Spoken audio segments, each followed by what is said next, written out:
Hello friends, welcome back to Civil Tamil. இந்த வீடியோல நாம என்ன பார்க்க போறோம் அப்படினா AutoCAD 3D ல கிச்சன் மாடல் எப்படி கிரியேட் பண்ணனும் அப்படிங்கறத பார்க்க போறோம்.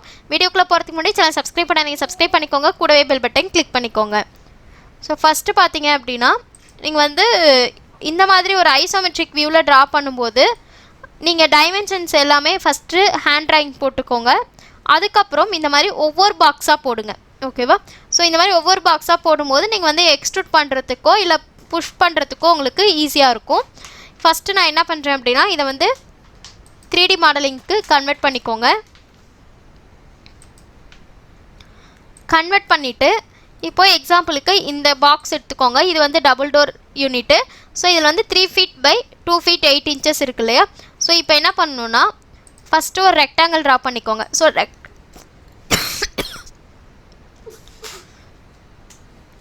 ரெக்டாங்கிள் டிரா பண்ணும்போது பாத்தீங்க அப்படினா உங்களுக்கு இந்த ஃபேஸ்ல வருது இல்லையா?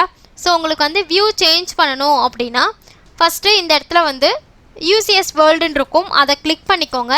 கிளிக் பண்ணிட்டு இந்த இடத்துல 3 பாயிண்ட்னு இருக்கும். இப்போ 3 பாயிண்ட் எடுத்துட்டு உங்களுக்கு எந்த பிளேஸ்ல வேணுமோ அந்த பிளேஸ்ல ஃபர்ஸ்ட் செட் பண்ணிக்கோங்க. அதாவது நீங்க எந்த இடத்துல டிரா பண்ண போறீங்களோ அந்த இடத்துல UCS ஐகானை ஃபிக்ஸ் பண்ணிக்கோங்க. இப்போ நான் வந்து இந்த ஃபேஸ்ல வந்து டிரா பண்ணனும் அப்படினா XY வந்து இந்த பக்கம் X, மேலே வந்து Y இருக்க மாதிரி இந்த மாதிரி ஃபேஸ் பண்ணிக்கோங்க. ஓகேவா? ஸோ கிரிட் லைன்ஸ் வந்து ஆன் பண்ணிங்க அப்படின்னா உங்களுக்கு கிரிட் வந்து இந்த மாதிரி இருக்கணும். ஓகேவா? ஸோ நீங்கள் XY எந்த ஃபேஸில் வந்து செட் பண்ணுறீங்களோ அந்த ஃபேஸில் உங்களுக்கு கிரிட் லைன்ஸும் இருக்கும். இப்போ இந்த இடத்துல நீங்கள் ரெக்டாங்கிள் ட்ரா பண்ணுறது ஈஸியாக இருக்கும். இப்போ நான் வந்து இந்த இடத்துல கிளிக் பண்ணிவிட்டு இப்படி ட்ராக் பண்ணேன் அப்படின்னா உங்களுக்கு ரெக்டாங்கிள் வந்து இந்த ஃபேஸில் வந்துடும். இப்போ நான் இதில் வந்து டைமென்ஷன் கொடுத்துக்கிறேன். ஸோ டைமென்ஷனுக்கு ஷார்ட்கட் வந்து டி கொடுத்துட்டு அடுத்து நம்மளுக்கு லென்த் எவ்வளோ வித் எவ்வளோங்கிறது கொடுக்கணும். இப்போ 3 feet by 2 feet 8 inches கொடுத்துட்றேன். ஸோ இந்த மாதிரி உங்களுக்கு வரும். ஓகேவா? அதுக்கப்புறம் நீங்கள் வந்து ப்ரெஸ் புல் யூஸ் பண்ணி இந்த இடத்துல கிளிக் பண்ணிவிட்டு உங்களுக்கு டெப்த் எவ்வளவோ அவ்வளோ கொடுத்துக்கோங்க. இப்போ 1 அடி அப்படின்னா 1 அடிக்கு கொடுத்துட்டீங்க அப்படின்னா இந்த பாக்ஸ் யூனிட் உங்களுக்கு வந்துடும். இதில் வந்து என்ன பண்ணுங்கள், சென்டரில் ஒரு லைன் மட்டும் மேக் பண்ணிவிடுங்க. ஓகேவா? ஸோ இப்படி மேக் பண்ணும்போது உங்களுக்கு பாக்ஸ் யூனிட் வந்துடும். அடுத்து பார்த்தீங்க அப்படின்னா நீங்கள் இந்த சைட் ட்ரா பண்ணுறீங்க அப்படின்னா யூசேஜ் ஐகானை சேஞ்ச் பண்ணிக்கோங்க. இப்போ இந்த இடத்துல இருந்து இங்கே ஃபிக்ஸ் பண்ணிக்கலாம். X இந்த பக்கம், Y மேலே ஃபிக்ஸ் பண்ணிவிட்டு ரெக்டாங்கிள் எடுத்துக்கிறேன். இப்போது இதில் வந்து பார்த்தீங்க அப்படின்னா இப்போ ஃபஸ்ட்டு 8 inches இருக்குது, அடுத்து 1 feet 6 inch இருக்குது இல்லையா? ஸோ ஃபஸ்ட்டு இப்போ 8 inches ட்ரா பண்ணுறேன். டைமென்ஷன் 8 inch, அதுக்கப்புறம் பார்த்தீங்கன்னா லென்த் வந்து 2 feet 8 inch. ஸோ இந்த மாதிரி கொடுத்துட்டு ப்ரெஸ் புல் யூஸ் பண்ணிக்கோங்க. யூஸ் பண்ணிவிட்டு இந்த இடம் கிளிக் பண்ணி 1 அடி கொடுத்துக்கிறேன். ஓகேங்களா?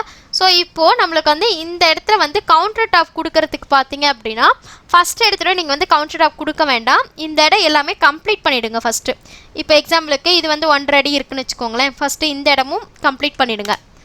1 feet 6 inch, அடுத்து 2 feet 8 inch கொடுத்துட்டு இப்போ இந்த லென்த்து ஃபுல்லாகவுமே என்னென்ன யூனிட் இருக்கோ அது எல்லாமே கம்ப்ளீட் பண்ணிவிடுங்க. அது வந்து யூ டைப்பாக இருந்தாலும் சரி, யூ டைப்பில் இருக்கக்கூடிய பேஸ் யூனிட் எல்லாமே. இப்போ இது வந்து நம்ம ட்ரா பண்ணிகிட்டு இருக்கிறது வந்து பேஸ் யூனிட், மேலே இருக்கிறது வால் யூனிட். ஸோ இந்த மாதிரி ஃபஸ்ட்டு எல்லாமே கம்ப்ளீட் பண்ணிவிட்டு இப்போ இதுக்கு வந்து நீங்கள் கவுண்டர் டாப் ட்ரா பண்ணுறீங்க அப்படின்னா லைன் டூல் எடுத்துக்கோங்க.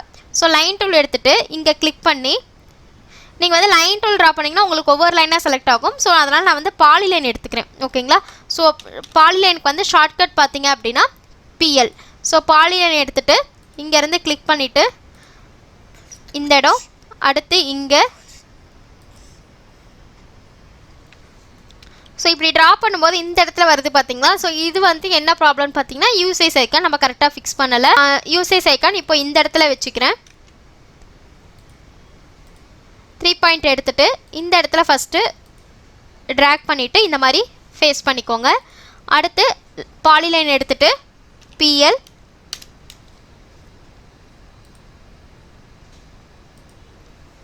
இங்கேருந்து இங்கே, அடுத்து இந்த இடம், அடுத்து இந்த கார்னர், அதுக்கப்புறம் இந்த கார்னர் எங்கே இருக்குன்னு சொல்லிட்டு பார்த்து அந்த லைன் கரெக்டாக க்ரீன் கலர் லைன் தெரியுது இல்லையா? அந்த மாதிரி ஃபேஸ் பண்ணி வச்சுக்கோங்க. ஸோ இப்போ எஸ்கேப் கொடுத்துட்றேன். இப்போ இது வந்து இந்த மாதிரி ஒரு சர்ஃபேஸாக க்ரியேட் ஆகிடும். அதுக்கப்புறம் இதை வந்து நீங்கள் ப்ரெஸ் புல் யூஸ் பண்ணிங்க அப்படின்னா இப்போ நான் இதை வந்து ப்ரெஸ் புல் யூஸ் பண்ணுறேன். இதுக்கு வந்து ஒரு 2 inch கொடுத்துக்கிறேன். ஓகேங்களா? ஸோ 2 inch கொடுக்கும்போது உங்களுக்கு அவுட்டர் போர்ஷன் தான் உங்களுக்கு வந்து எக்ஸ்ட்ரூட் ஆகும். அதனால் நம்ம இதுக்கு மட்டும் என்ன பண்ணணும் அப்படின்னா ப்ரெஸ் புல் யூஸ் பண்ணாமல் எக்ஸ்ட்ரூட் எடுத்துக்கோங்க. ஸோ எக்ஸ்ட்ரூட் எடுத்துகிட்டு இப்போ இதை வந்து கிளிக் பண்ணிவிட்டு ஒரு என்டர் கொடுங்க. 2 இன்ச் கொடுத்துக்கிறேன். இப்போ பார்த்தீங்கன்னா உங்களுக்கு இந்த மாதிரி ஃபுல் சர்ஃபேஸாக உங்களுக்கு கிடச்சிரும். ஓகேவா? ஸோ இந்த மாதிரி தான் நம்ம வந்து ஒரு கிச்சன் ட்ரா பண்ணும்போது பண்ணணும். நீங்கள் மெயினாக இதில் பண்ண வேண்டியது பார்த்தீங்க அப்படின்னா யூசிஎஸ் ஐக்கான் நீங்கள் அடிக்கடி சேஞ்ச் பண்ணுற மாதிரி இருக்கும். அதை மட்டும் கரெக்டாக சேஞ்ச் பண்ணிக்கோங்க. அதே போல் டைமென்ஷன்ஸ் எடுக்கும்போதும் நீங்கள் யூசிஎஸ் ஐக்கான் சேஞ்ச் பண்ணி தான் டைமென்ஷன் எடுக்கணும். ஓகேங்களா? ஸோ இப்படி தான் நம்ம வந்து ஒரு ஐசோமெட்ரிக் வியூவில் வந்து AutoCAD 3Dயில் வந்து ரியலிஸ்டிக் வியூவாக இல்லாமல் இந்த மாதிரி கொடுப்போம். மெயின் திங் பார்த்தீங்க அப்படின்னா 2D ஒயர் ஃப்ரேம்லேருந்து ஹிட்டனாக மாற்றிக்கோங்க. ஓகேங்களா? ஸோ 2D ஒயர் ஃப்ரேமில் பார்த்தீங்க அப்படின்னா உங்களுக்கு இந்த மாதிரி தான் இருக்கும். அதாவது உள்ளே இருக்க லைன்ஸும் நம்மளுக்கு விசிபிள் ஆகும். நீங்கள் இதை வந்து ஹிட்டனாக மாற்றிட்டீங்க அப்படின்னா உங்களுக்கு இந்த மாதிரி இருக்கும். ஓகேவா? ஸோ உங்களுடைய ஸ்க்ரீன் மேபி பிளாக்காக இருக்கலாம். நான் வந்து ஸ்க்ரீன் சேஞ்ச் பண்ணி வச்சுருக்கேன். ஸோ ரைட் கிளிக் பண்ணிவிட்டு ஆப்ஷன்ஸில் போயிட்டு ஆப்ஷன்ஸில் பார்த்தீங்கன்னா டிஸ்பிளே வந்து கலர் என்ன வேணும் அப்படிங்கிறது நம்மளுக்கு இருக்கும். நான் சேஞ்ச் பண்ணியிருக்கேன். ஓகேவா? ஸோ இந்த இடத்துல டிஸ்பிளே ஃபைல் டேப்ஸ் வந்து கலர் கேட்கும். ஸோ கலர் கொடுத்துக்கோங்க. நான் வந்து ஒயிட் கலரில் வச்சுருக்கேன். அதனால் நம்மளுக்கு அப்படி இருக்குது. ஓகேங்களா? ஸோ நீங்களும் உங்களுக்கு தேவையான மாற்றிக்கோங்க. ஓகேங்களா? ஸோ இந்த வீடியோவில் டவுட் இருந்துச்சுன்னா கமெண்ட் செக்ஷனில் கமெண்ட் பண்ணுங்கள், வீடியோ ஷேர் பண்ணுங்கள், லைக் பண்ணுங்கள், சேனல் சப்ஸ்கிரைப் பண்ணிக்கோங்க. தேங்க்யூ.